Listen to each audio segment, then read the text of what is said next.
All right, welcome to Hoops Tonight here at The Volume. Happy Monday, everybody. Hope all of you guys had an incredible weekend. We're back to talk some hoops today. Damian Lillard and Giannis Antetokounmpo made their preseason debut with the Bucks, and were about as impactful as you would expect them to be. We're going to break that game down.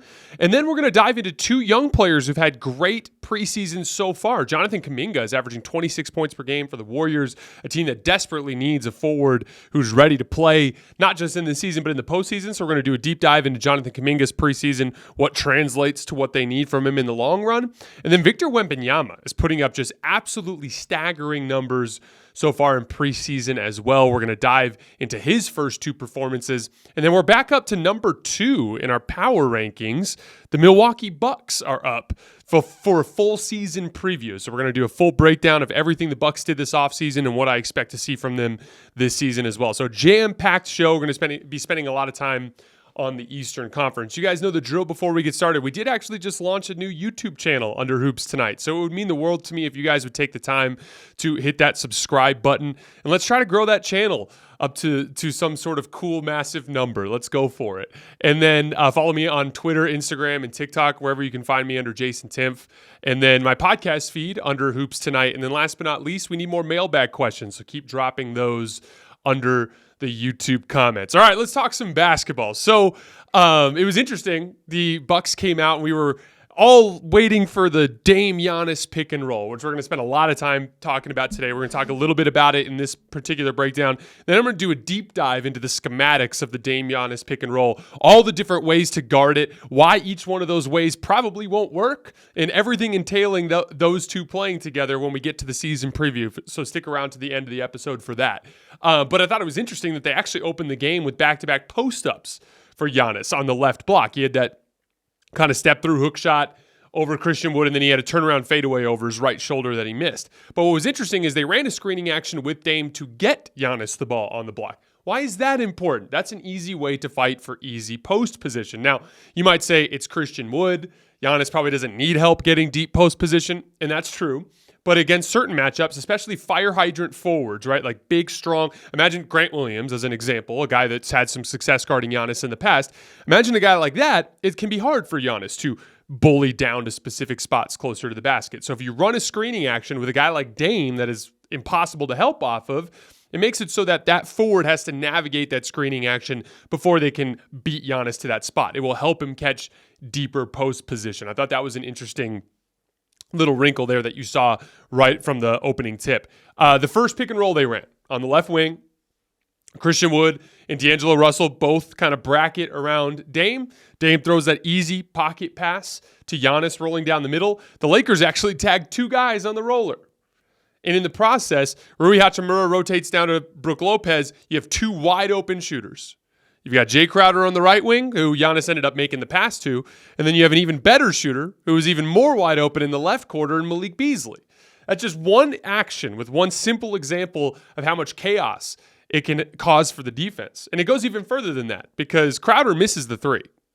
But on the possession, Brook Lopez rolls to the basket to crash the offensive glass.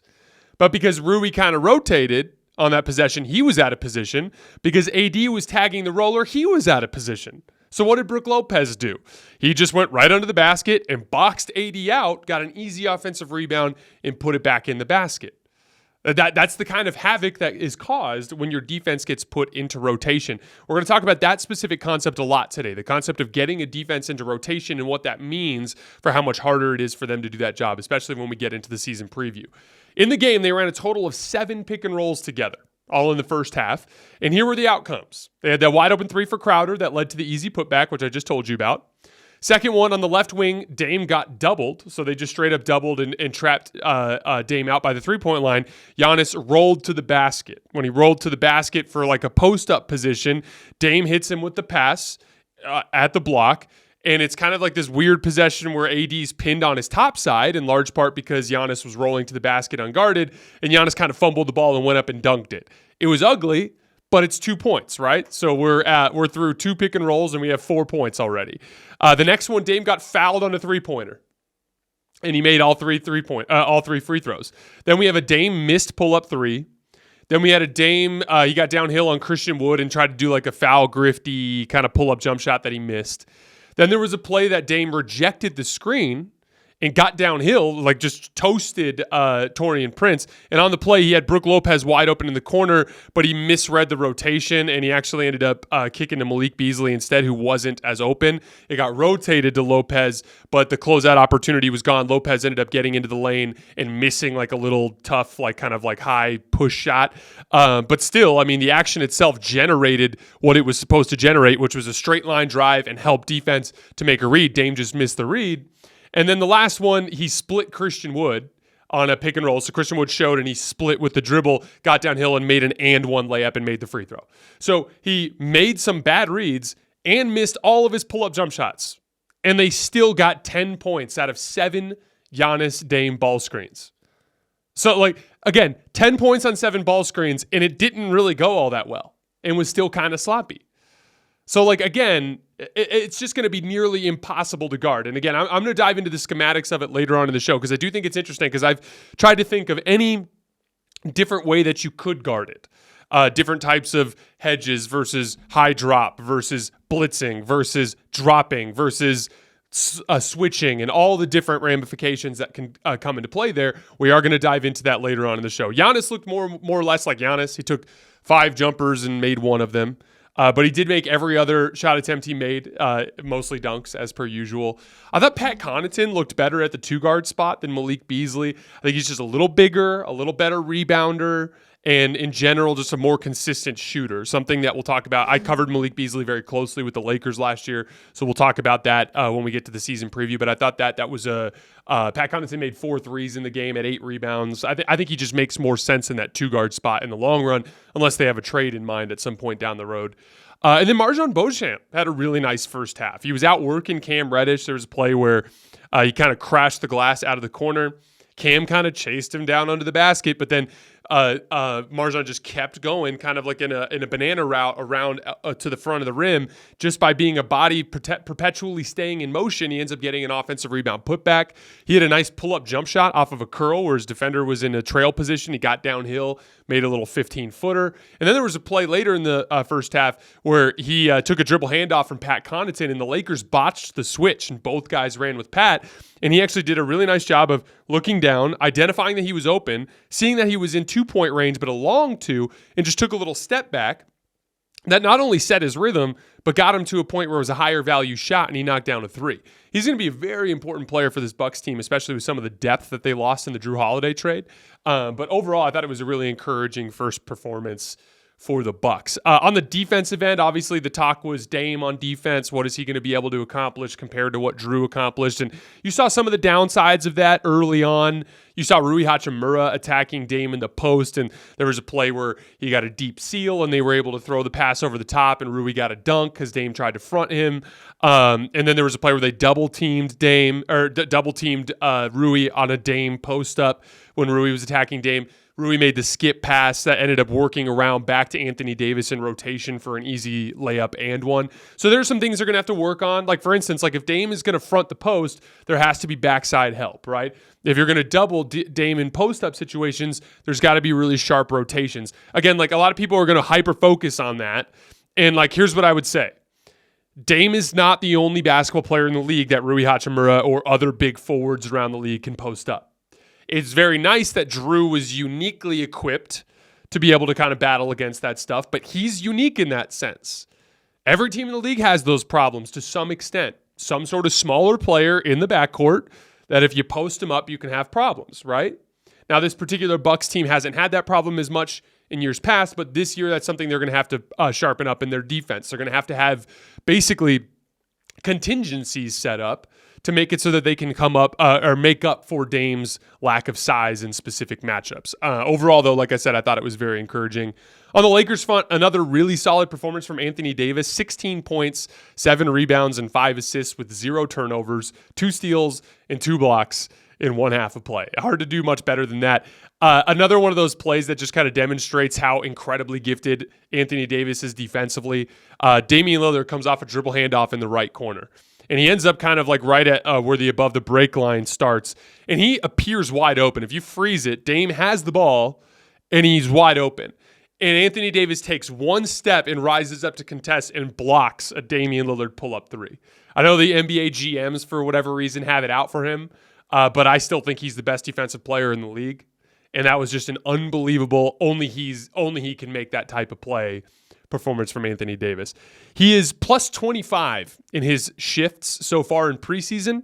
He's been a positive against every team that he's faced, and his jumper looks great. Anthony Davis has taken 14 jump shots so far in preseason that have led to 19 points. That's 1.36 points per shot.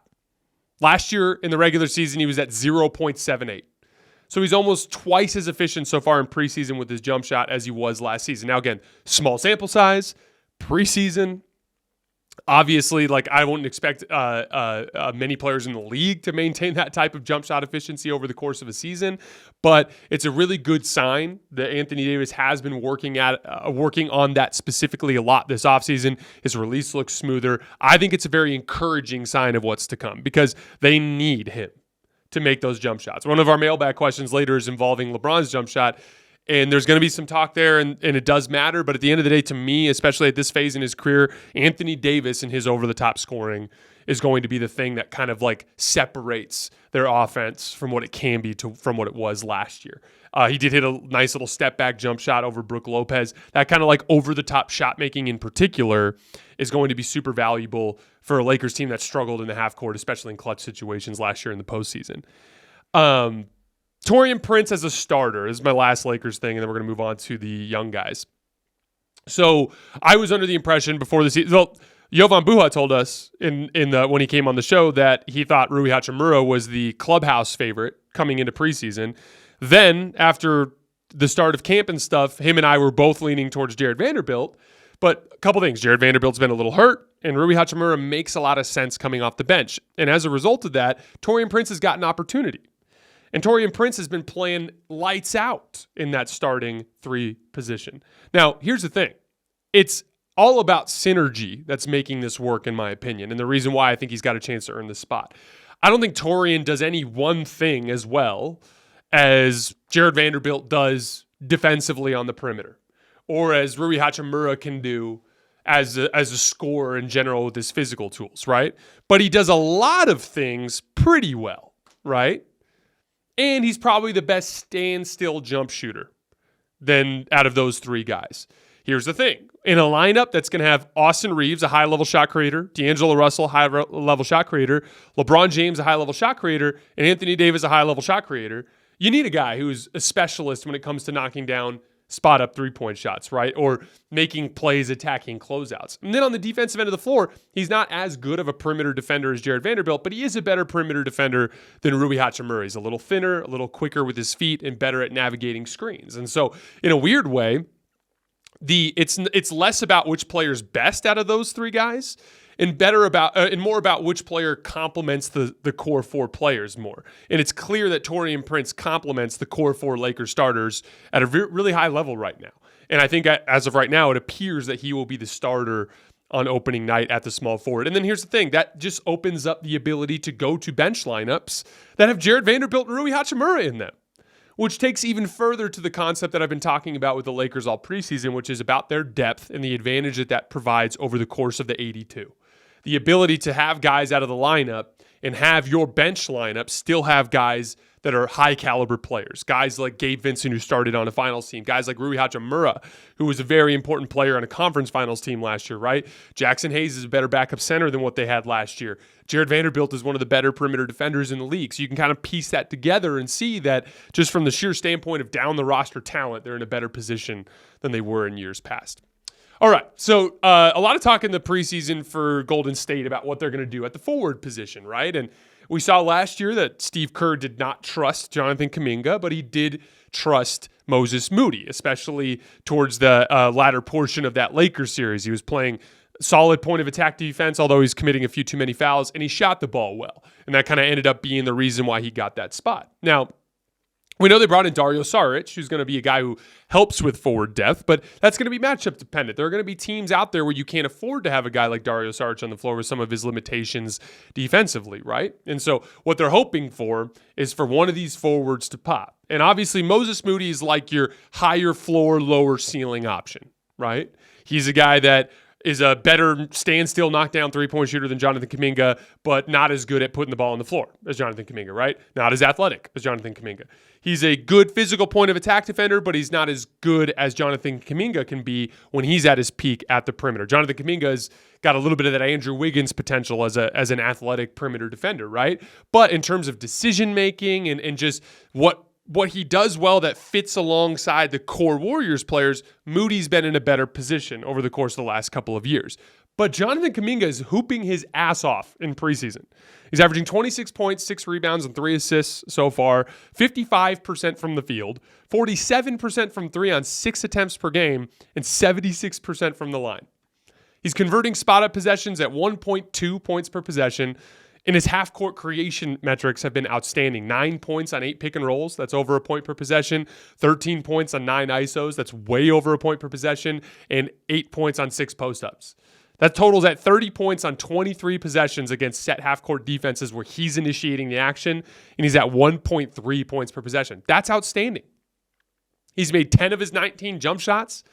He's taken 4 pull-up jump shots, and he's made 3 of them. So it's hard to be any better than what Jonathan Kuminga has been so far in preseason. So the next question is, what is replicable from that with the core lineups, right? Because obviously preseason has more of a free-flowing type of feel compared to what you're going to be asking this guy to do in Game 3 against the Lakers in the Western Conference semifinals, right? Like, it's going to be different, right? So I wanted to take a closer look at that. So first of all, the spot-up possessions. Obviously, whether it's him in the corner or him cutting along the baseline, which he does pretty well for the most part, he needs to be able to make defenses pay for not guarding him. 1.2 points per spot-up possession so far. That's encouraging. If he can keep that up, that's a big step in that direction. Transition possessions. The Golden State Warriors are constantly hunting transition possessions, which is something they need to do because last year they struggled with half-court offense against the best defenses, right? So, again, the best half-court offenses are never going to be as efficient as an average transition offense. So having guys that can get up and down and run the floor and score is a huge value. Second half of the Kings game the other night.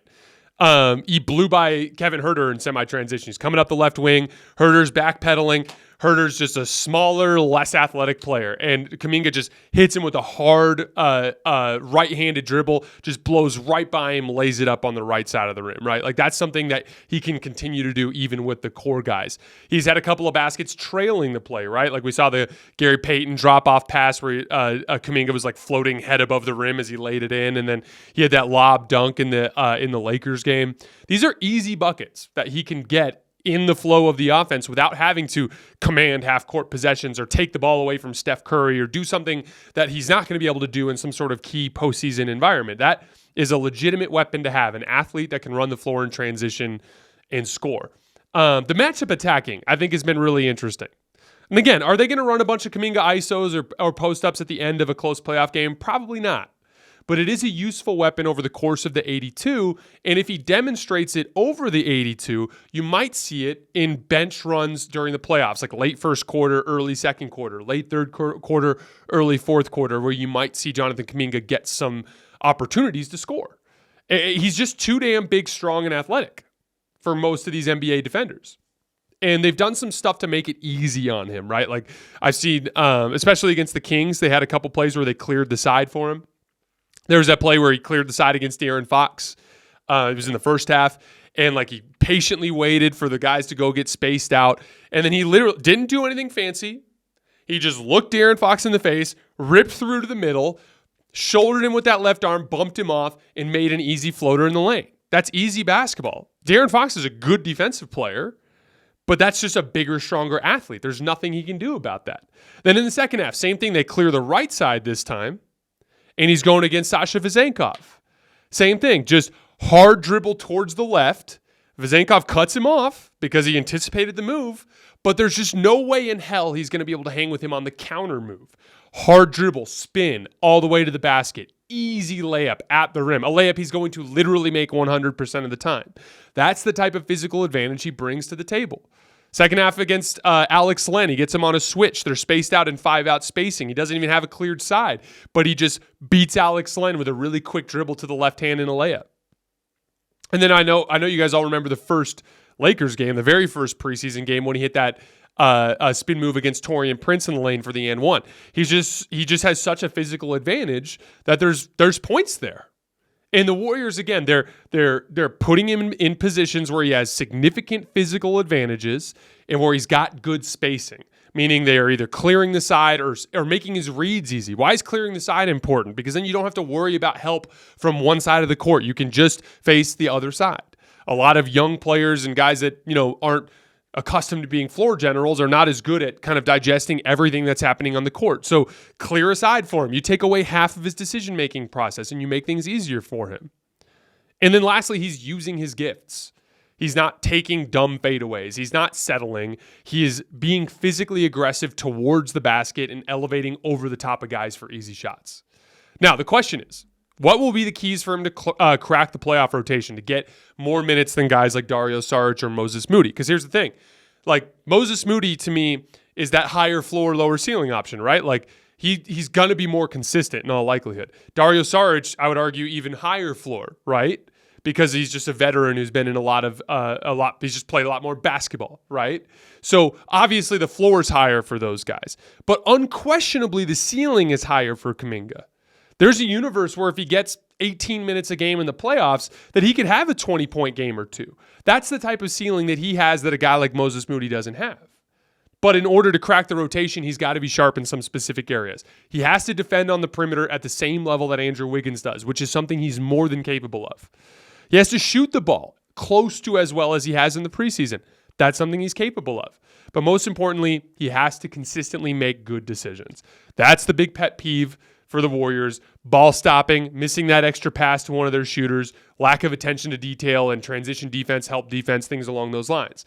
Those are those areas where Kuminga has to be sharp throughout the season in order to earn that spot in the playoff rotation. Now, no matter what, I think it's plainly visible to all of us that this kid's going to be a star.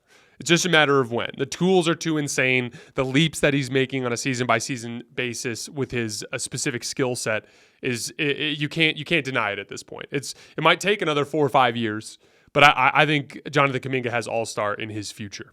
For a limited time, Verizon customers can get Netflix and NFL Plus for just $25 a month with Plus Play. That's $120 of annual savings. Plus Play is a platform where Verizon customers can shop, manage, and save on subscriptions you already love, like Netflix and NFL Plus. With NFL Plus Premium, you get access to live games on mobile, NFL Red Zone, NFL Network, and more. Just go to Verizon.com/Plus Play to bundle and save on Netflix and NFL Plus today for a limited time only. The NFL season is going strong, and DraftKings Sportsbook is hooking new customers up with an offer that's even stronger. Bet $5 on any game this week to score $200 instantly in bonus bets. And DraftKings isn't stopping there. All customers can take advantage of a sweeter offer every game day this October.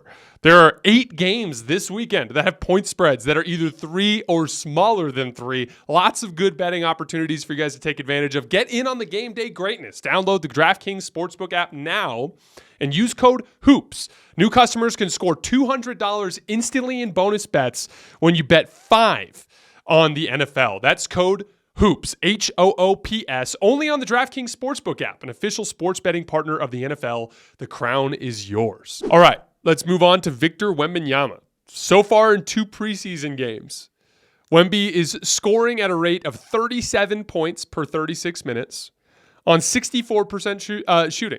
Now, why do I say per 36? Because in preseason, you're playing limited shifts, and the average NBA player is going to play around 36 minutes per game during the course of the regular season. Maybe the Spurs limit him down to 32 or 34 or something like that. But I like per 36 because it's a way to take small sample size stuff like, oh, here's a bench big. Let's see how he would produce in a bigger role. Oh, here's a preseason shift. How would this look over the course of a full regular season game, right? Like that's why I use per 36. So Wembanyama is scoring at a rate of 37 points per 36 minutes. He's also at 3.4 blocks and 1.7 steals per 36 minutes. That's 5.1 stocks, which is steals plus blocks put together. That's insane. And the crazy part is he hasn't even functioned like a big man. like I expected him to for the most part. He had a couple of pick and pop reps against the Heat, but for the most part, he's acting like a scoring wing, which I did not see coming into the season. I thought for sure that Popovich would kind of repurpose him into a textbook, pick and pop scoring big and get him a lot of advantage situations. And I'm sure he still will do a lot of that over the course of his career. I just figured his scoring polish would be kind of not quite ready to be used as a wing, but I couldn't have been more wrong about that so far through preseason. He made 10 of his 15 shots against the Heat the other night. And those 10 makes included a pull-up jumper at the foul line coming off of a dribble handoff. That's a wing move. A step-back jumper from the elbow in transition. That's a wing move. A face-up jumper off of an Iverson cut. That's a wing move. A lob dunk off of a give and go. One of the craziest plays I've ever seen. Give and go from the wing. Just points to the rim. The guard just throws it up and he just catches it with two hands and dunks it. It was one of the most ridiculous basketball plays I've ever seen. And then we had a transition pick and roll where Cedi Osman sets the ball screen 40 feet from the basket.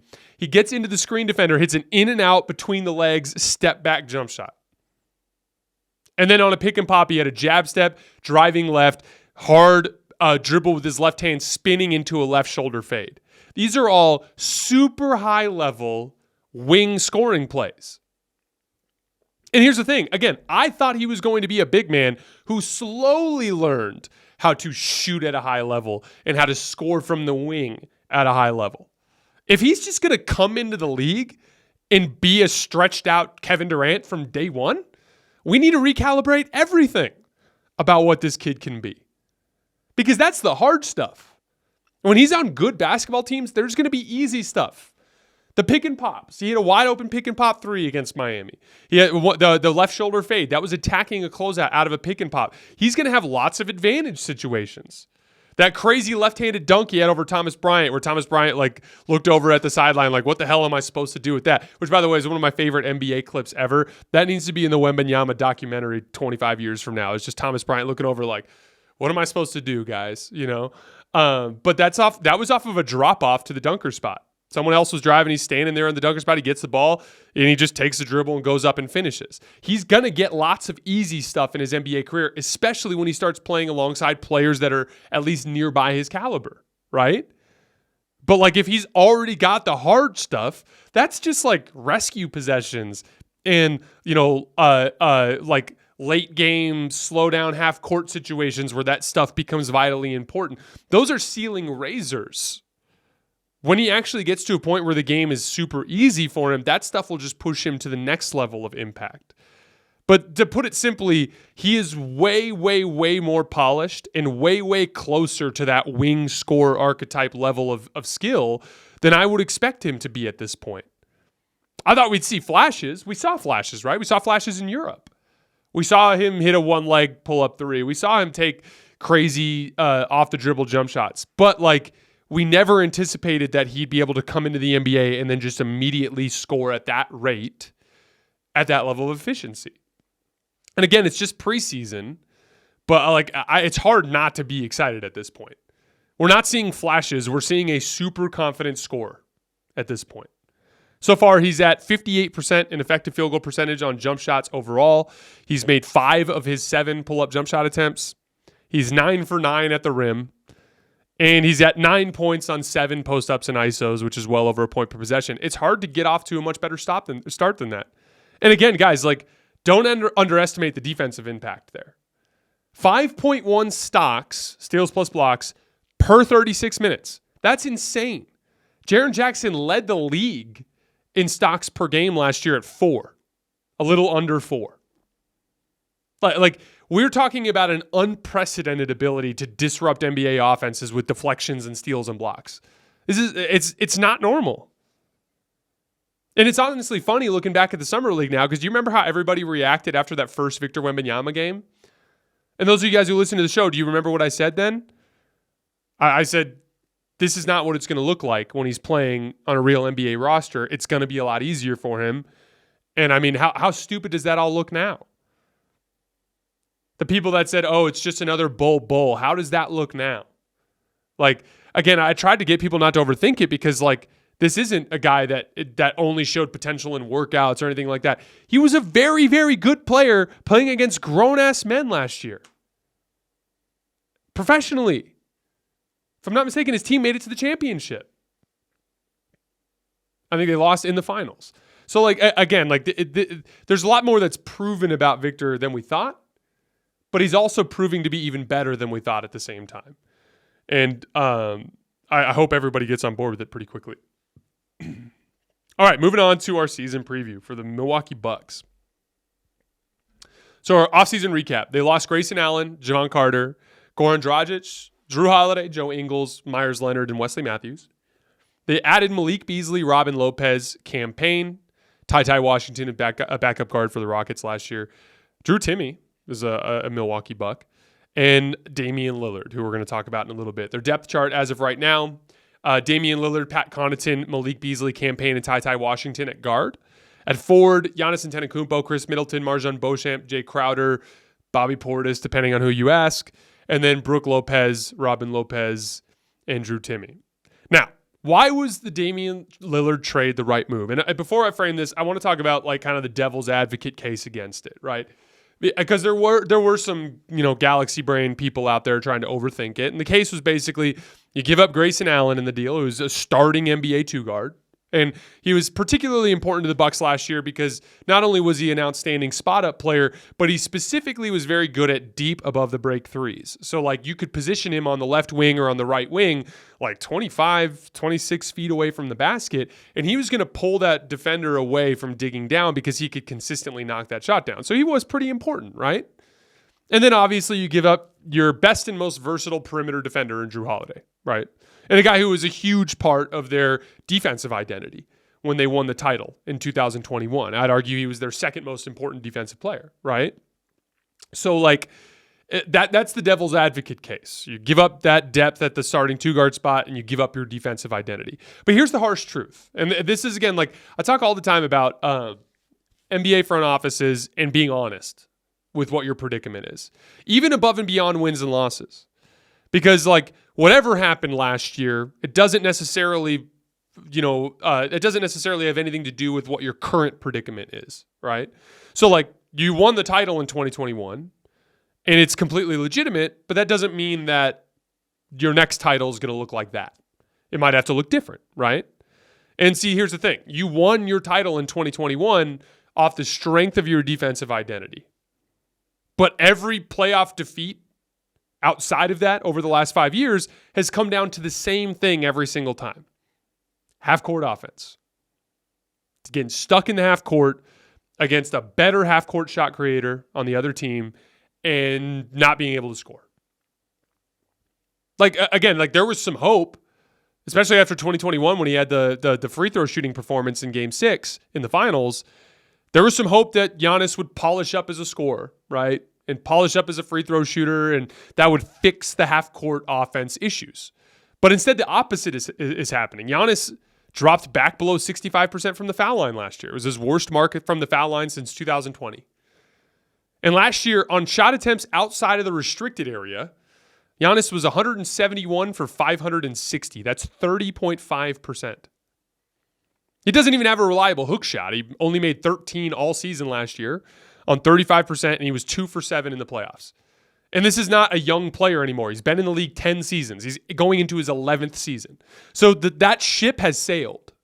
And that's what I mean by self-awareness and acknowledging problems in the front office. You have to acknowledge the reality of your specific situation. Self-awareness is the only pathway to identifying your flaws and making whatever changes need to be made so that you can be better off in the long run, right? And it's clear to me the Dame trade signifies the Bucks front office acknowledging Giannis is never going to become that guy. He's never going to be the guy who's going to be able to out-execute the best superstars in the league in the half-court offensively. So that's why it's worth giving up your 2-guard. That's why it's worth giving up your defensive identity. If you can take the biggest flaw in Giannis's game and turn it into something that's actually a strength for your team. Again, you won the title in 2021. It was legit. As legit as any title in NBA history. I'm not undercutting it, but let's talk about what happened. You faced an injury-riddled Nets team. right? With James Harden on a bad hamstring and Kyrie Irving out of the lineup. You face the Atlanta Hawks, who are a good basketball team, but not your typical conference finalist, right? And then you faced a Suns team in the final that did not have a top 10 player on the roster. So that defensive identity was good enough to overcome those circumstances. But usually in NBA history, you have to face one of those top-tier shot creators. You have to face a LeBron. You have to face a Steph. You have to face a Jokic. You have to face a Luka. That's usually the kind of guy you have to face in those settings, right? You lost in 2019 to a Raptors team that had a better half-court offense. You lost in 2020 to a Miami Heat team that had a better half-court offense. 2022, I would say it was mostly the Chris Middleton injury. But chances are they would have run into Steph and had the exact same problem, a half-court offense that can't compete with what Steph can do, right? And then you lost in 2023 because of your half-court offense once again. The Bucks notched a clutch net rating of minus 53.8 in their 2 losses against the Miami Heat that involved clutch situations. They had a 77 offensive rating in those situations. They couldn't score. Time and time again, that's been the issue. And again, it doesn't take away from the title. The title is the title is the title. But if you look at the 5-year window, it's been 4 losses at the hands of half-court shot creation or an injury that would have eventually lost because of half-court shot creation, and then your title in the middle where you didn't have to face one of those teams. So I think it was the right decision to understand the limitations of this roster and to make a move that puts your team in a better chance to compete at a year-in, year-out basis. Because had you run it back, the only way you're winning is if all of the top-tier shot creators somehow get knocked out. And you end up running into some team like Minnesota in the finals, which just isn't going to happen, right? So I thought this was the right decision. Giannis, in my opinion, is by far the best player in the world if you remove that slow-down half-court environment, right? Like, he's top 5 defensive player in the world, by far the best transition player in the world.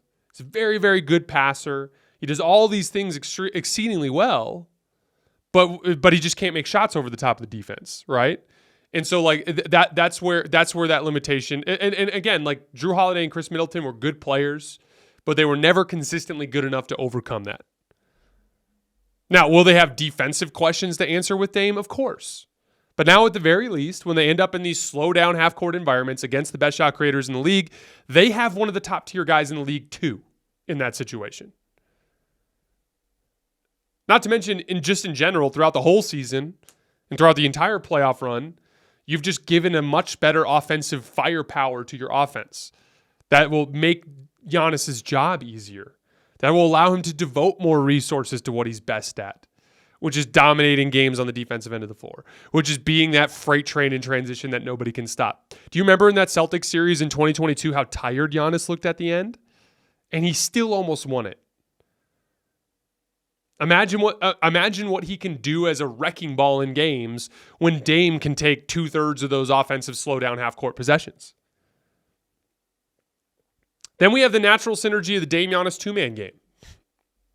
And I want to dive into this concept for a little bit because I think it's I've seen a lot of people have talked about how it's going to be impossible to guard, including myself, but I wanted to dive into it schematically for a little bit.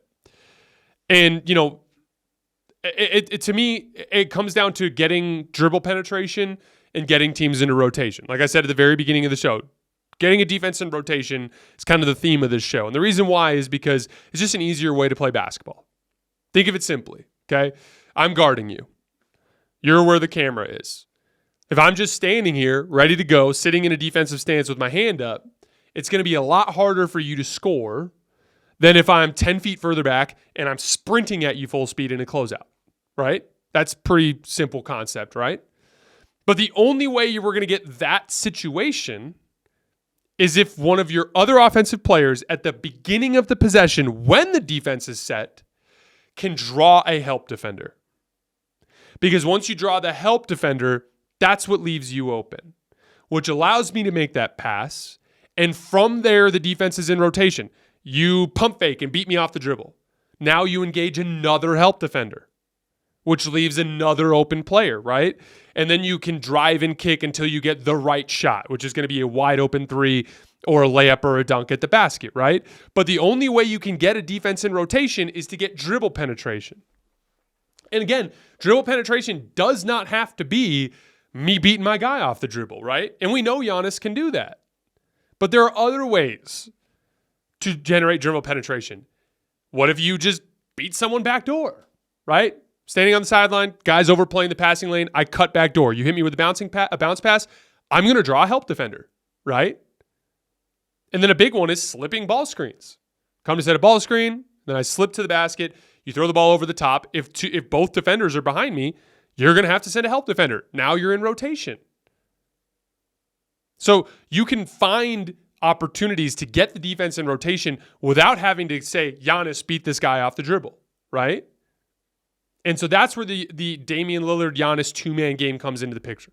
It creates advantage situations.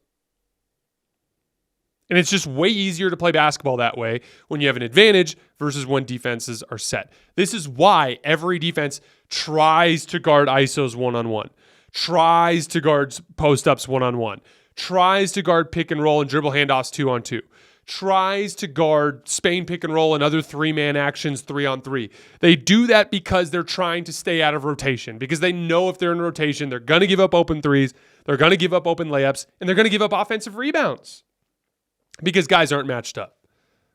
I talked about that at the beginning of the show, but that first Damian Lillard Giannis pick and roll, they got the wide open three for Jay Crowder at the beginning of the Laker game. It was a missed three, but Brook Lopez ended up breaking open for the offensive rebound because the Lakers were in rotation and they weren't matched up.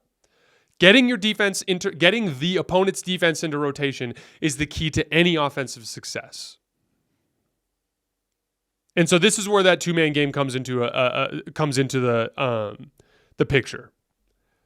So let's talk about all the different ways. And when I say two-man game, it could look a bunch of different ways, right? Like it could be a Dame-Giannis pick and roll where Giannis just simply comes up and sets a ball screen. It could be a dribble handoff. It could be off of a wide pin down, right? Like it could just be Brook standing at the top of the key, Dame in the corner, Giannis at the elbow, Giannis goes down and sets a screen for Dame coming off. Any form of two-man game involving those two will put you in the same predicament. First is let's talk about the different defensive coverages you could run against this action and what would happen if you did, right? So first of all, if you run a deep drop coverage, right? Meaning, we also call this a no roller behind coverage, meaning the big man, the screen defender, in the pick and roll has to keep both the roller and the ball handler in front of him. So if the roller is rolling hard, he's backing up with him. In that kind of coverage, what's going to happen with Damian Lillard? He's going to come off of these ball screens, and he's going to hit a bunch of pull-up threes, pull-up twos, and floaters. And again, the vast majority of guys in the league, you live with that. With Jrue Holiday, you live with that. He's not going to make enough of them. He's not going to make enough pull-up threes. He's not going to make enough floaters. He's not going to make enough 15-footers, right? But Dame is like one of just a small handful of guys that it's like, if we give him these shots, he's not just going to make them, he's going to make them at an untenable rate. Meaning he's going to be scoring 1.2, 1.3 points per possession when you run a deep drop coverage against him. That's not tenable. You will lose playoff series that way. So that's option one. That doesn't work. Now, the upside there is your defense stays out of rotation. And that might end up being the best way to guard them for the simple fact that maybe Dame gets tired and he misses shots. But that's suicide. You're not going to see a lot of teams run deep drop against against Milwaukee for that reason. So that's option one. Option two is switching. Theoretically, they run a two-man game, you switch the action, now they have to ISO or post up, right? If you switch properly and you prevent them from slipping. Here's the problem. This isn't LeBron and AD. The LeBron and AD pick and roll, everyone's like, oh, the LeBron and AD pick and roll, it's going to be so hard to guard. It has never been that damaging over the entire era. Why? Because who do you guard LeBron with? A big, strong forward that can slide his feet. Who do you guard Anthony Davis with? A big, strong forward that can slide his feet. So you could switch, and it's more or less the same type of advantage, right? But the type of guy you need to guard Dame is extremely different from the type of guy you need to guard Giannis. You need a big, strong forward who moves his feet well to guard Giannis. You need a quick, nimble athlete with long arms to guard Dame.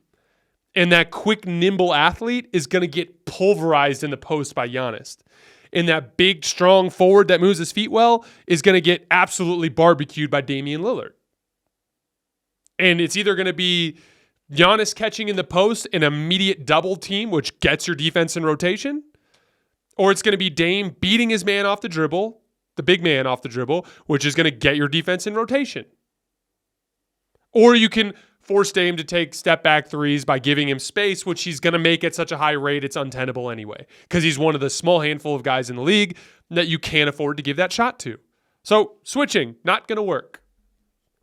Last is any sort of aggressive pick and roll coverage. So a high drop where you're dropping but you're way up at the level of the screen, or a show where you actually come out above the level of the screen to stop the guard from turning the corner and then you recover back, or any sort of blitz or trap. And that's where both guys just double team and actually force Dame to get rid of the basketball. In any of those situations, Dame has been facing that coverage forever because he's been playing with lower quality roll men than Giannis over the years. And so it's been smart for teams to blitz and trap and high hedge and to show to high drop against Dame, right? And so he knows how to make the over-the-top pass or the pocket pass to Giannis barreling down the basket. And now you put yourself in a predicament where and we saw this a bunch with the Lakers with Christian Wood, right? If Christian Wood's going to do a hedge or a high show or a high drop, that means Giannis is rolling behind him. Now when that pass is made, you have D'Angelo Russell and Christian Wood on Damian Lillard 25 feet from the basket. Now Giannis is barreling down the hill, running a 4-on-3. And in a lot of cases, his roll gravity is so crazy, he'll pull multiple defenders, which he literally did against the Lakers. There were multiple pick and rolls where there were multiple wide open shooters. That's the predicament they put you in. Oh, and Giannis is one of the best rim finishers in the league and one of the best passers for his position. So to put it simply, there is no defensive strategy that can successfully guard the Giannis Dame pick and roll without either conceding a jump shot to one of the best jump shooters in the history of the NBA, or putting your defense into rotation, which allows the other team to play, which allows your offense to play with an advantage the entire game. So in short, everyone is screwed. I literally can't. If I was coaching against the Bucks, your best bet is to find the very best point of attack defender on your roster. Put him on Dame and pray to God he misses. That's a tough spot to be in. You run a deeper drop, take away those 4-on-3s, take away those roll man possessions, and you pray he misses. It's probably not going to work. But there's some questions about this Bucks roster, so let's dig into them a little bit. Can the Bucks piece together a functional rotation around those two guys?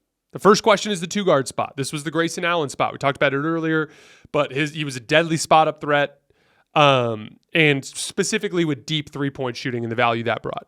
So in the Laker game, they started Malik Beasley. I covered him with the Lakers last year. He's just not very good. He was out of the rotation for the Lakers after the Grizzlies series. He's a really aggressive shooter that just doesn't really make shots. And he doesn't attack closeouts really well because he can't put the ball on the floor and he doesn't have a mid-range game. He converted 104 spot-up opportunities for the Lakers last year into just 75 points. That's 0.72 points per possession. And trust me, they were pretty damn good looks as teams were loading up on LeBron and AD and Austin and D'Lo and all those guys. He was also one of the worst defenders on the Lakers last year. Now, he did shoot much better a couple of years ago, so maybe he gets to the point where he shoots better. But again, the defense and rebounding limitations, I think, make him not a great option. The second option is Pat Connaughton. And he had a down shooting year last year, but even despite of that, he still converted spot-up possessions at 1.05 points per possession, which is solid. And if you go back 2 years, the 2022 season, he was one of the best spot-up players in the league. Shot 60% in effective field goal percentage on catch-and-shoot jump shots. He converted spot-up possessions at 1.16 points per possession, which is outstanding. Now, he's not as athletic as Malik Beasley, but he is a little bigger and a little stronger. He's a better rebounder, and he's a more committed and smarter team defender. So I think in the long run, unless they make a trade for a two-guard, I think Pat Connaughton is actually the better option to go in that spot. I don't think you can go with Cam Payne because then you're way too small. So Pat Connaughton, to me, feels like the guy who inevitably ends up starting at the two in the long run. The second question is depth, and I'm not super concerned here. Cam Payne is a perfectly fine backup guard. He's actually one of the best guards in the league at generating dribble penetration, which we just talked about for a while, how important that is. He's just so damn fast. Guys can't keep him in front. Malik Beasley, again, for all his flaws, perfectly fine as a backup guard. Marjon Beauchamp has looked pretty good in preseason so far. Jay Crowder is perfectly fine as a backup 4, right? And both of those guys kind of are the different archetypes, right? Jay Crowder, the bigger, stronger 4. Marjon, the longer, more athletic forward, right? And then Robin Lopez and Bobby Portis are a perfectly fine backup front court, right? So I don't necessarily worry too much about their depth. Obviously, they can't withhold a season full of injuries, but there's not a whole lot of teams in the league that can.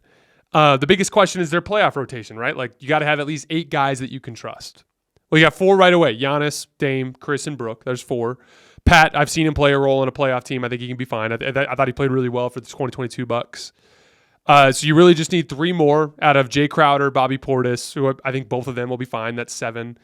So you really just need one of Cam Payne, Malik Beasley, or Marjon Beauchamp to pop before the end of the season, and or to find someone in the trade or buyout market, right?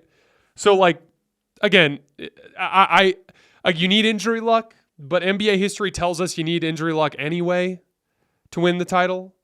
So I'm not overly concerned about their depth. The only real question mark that has me somewhat concerned about this team is their point of attack defense.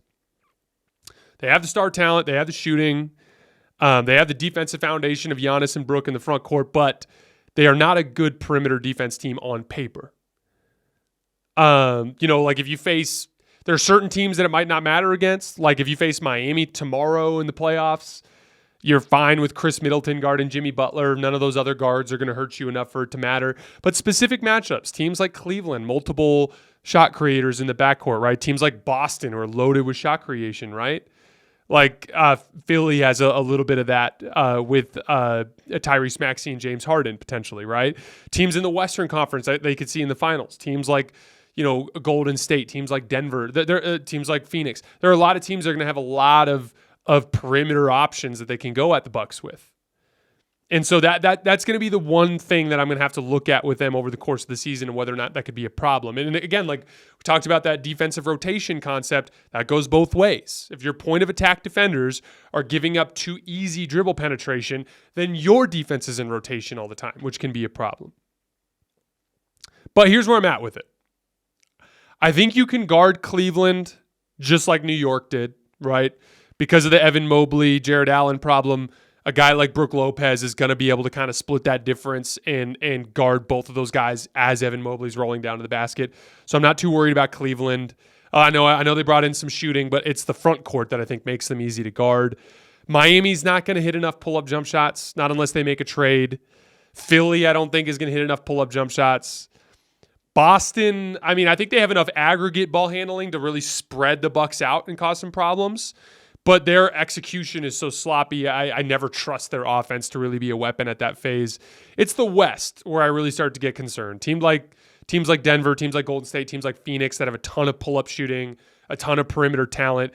Those are the teams that are going to be able to pull Brook Lopez and pull Giannis away from the rim and get them into rotation. But again, those dynamics play both ways, right? Like if you've got a team that's able to stretch the Bucks out, they're going to be doing the same thing to you on the other end with Dame and pick and roll. So again, it goes both ways. I just think it's something that's worth mentioning. Pat Connaughton, Malik Beasley, Damian Lillard, Marjon Beauchamp, that's Jay Crowder at this phase in his career. Chris Middleton's a pretty good point of attack defender, but he's not great. So that's going to be a limitation for them. And, even against a team like Boston, you're going to have to ask Giannis to guard one of the either Jason Tatum or Jaylen Brown. So they're definitely not going to be as good as they were defensively last year. And as far as predictions go for this season, that's where I have to start because I do think that the Bucks will go down a level in the regular season. Like I think the Celtics are going to run away with the 1 seed. I bet you they have about a 5-game lead over everybody when it's all said and done. They just aren't as good defensively and aren't as deep, the Bucks, which I think is going to hurt them over the course of the regular season. But at the end of the day, you shrink the rotation, you combine the Giannis Dame factor in a playoff series. I just trust them a tiny bit more to generate higher quality shots than Boston over the course of a 7-game series, which is going to be a slow down, knockdown, drag out fight of a series, right? And I also expect Giannis to be much more devastating in the margins of the game without the offensive workload he had to carry in the past. So that's where I'm at with the Bucks right now. I think they're going to win the Eastern Conference. They're my pick to win the East. But as of right now, I'm going with the Denver Nuggets at number 1 in my power rankings. I think they're the team that has proven it, obviously most recently, but they got the best player in the world, the best offense in the world, the most unguardable offense in the world. I'm going with the Nuggets for right now. We'll do a full season preview on them later this week. All right, moving on to the mailbag. We have 2 questions today. First is from Alejandro. Last year, you were very high on James Harden's revenge season, but now after his performance last playoffs, you no longer trust his ability to contribute to a team in the playoffs. What was the last straw and why?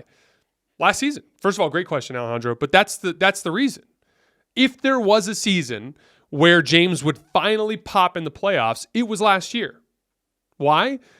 No longer the best player on his team. So Harden or Embiid's getting the lion's share of the defensive coverages and attention, right? The pressure's off of him as well. And he looked better in the regular season.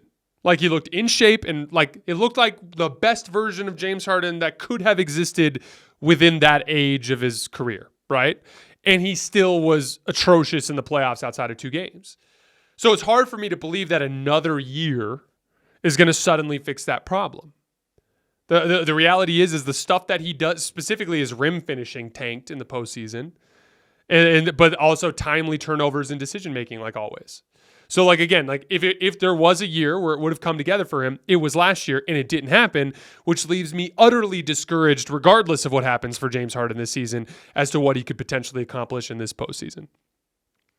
All right, last mailbag question. This one's from Nelson. How'd you settle on PRS guitars as your brand of choice?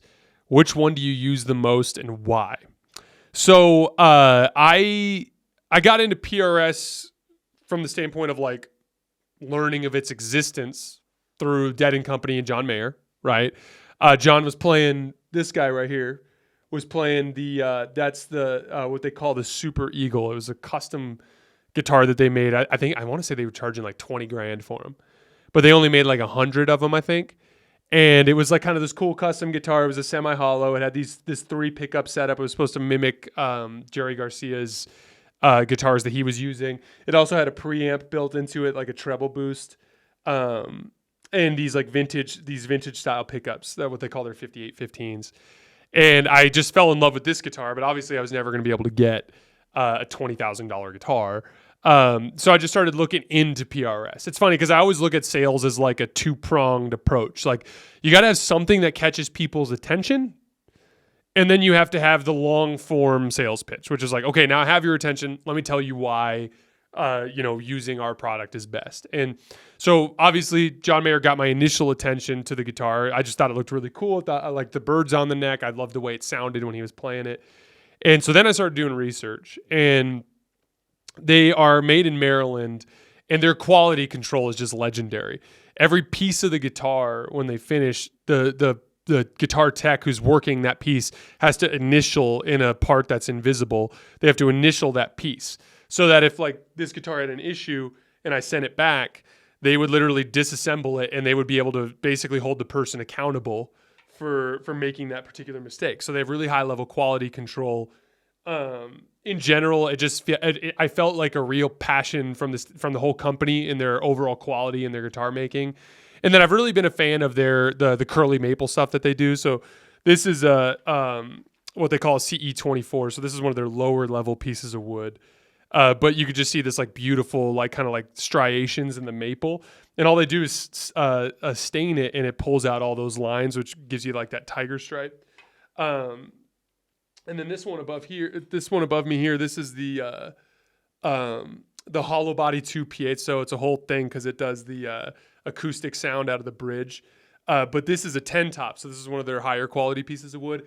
And it's just this beautiful maple you can see in there throughout. But it has that kind of like black color behind it, which I think is really pretty.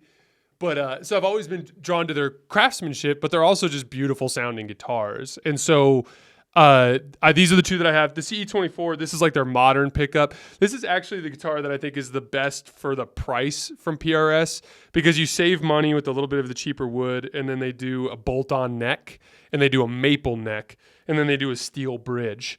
So it's got some cheaper components, but the key components are just as good. It's still a solid piece of mahogany. This is still their top tier pickups. I think it's called 8515. So you can get this guitar for I think right around $2,500. But that's all the electronic equipment that you get from a $5,000 guitar in something half as expensive. So that was after I did a bunch of research. I had a bunch of cheaper guitars. I'm surrounded by guitars in here. So I had, when I first started playing, I was using Epiphone a lot.